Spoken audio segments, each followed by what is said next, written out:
I love that question. I love that question. Father Gavin, like about 6 years ago, Father Gavin and I were down at Ascension, down in Delray, Boca area, and we were having lunch at Mississippi Suites, and we talked about that particular subject. I asked him, I said, will there be free will in heaven? Right? Because free will can lead to sin, and there can't be any sin in heaven. So, if there can't be any sin in heaven, and free will leads to sin, can we have free will in heaven? Interesting question, isn't it? Some of you are going, just let me go, Greg. I want to leave. It's 8:15. Some of you are going, this is interesting. Tell me the answer. So we went back and forth.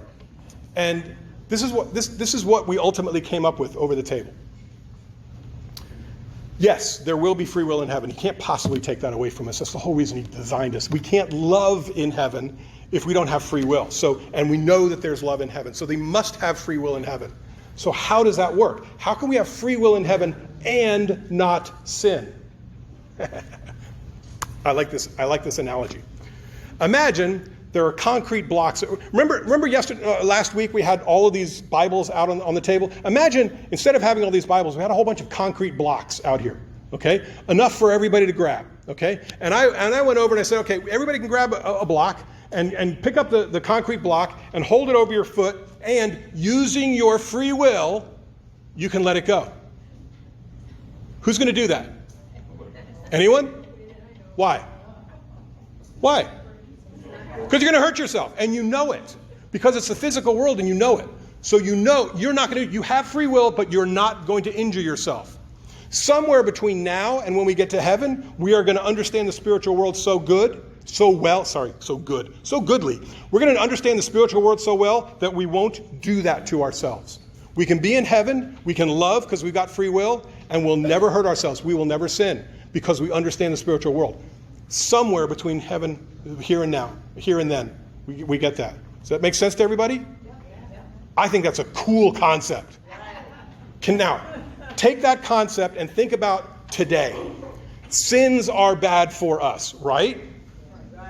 If we could understand those sins, especially those ones that we do, each one of you have your own, I've got my own. If we truly, finally grasp the fact that those are bad for us, we wouldn't do them. But we are still deceived, therefore we keep doing it. Think about that. The reason you keep doing it, there's part of you that knows that it's bad for you because God's telling you that's bad for you, whatever your sin is, right? We're not all going to share here, okay? But we wouldn't do it if we truly believed it was going to hurt us. So there's part of us that are deceived. There's part of us that is still deceived.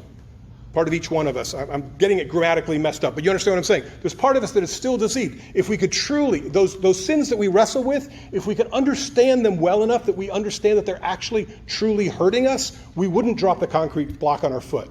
So it's not just a question about heaven. It's a question about today. Can we get it through our heads that we're dropping a concrete block on our feet? If we can get that, we can live a better life today. That's why this concept, the kerygma, is such a fantastic concept. Wait, I wanted to go to the.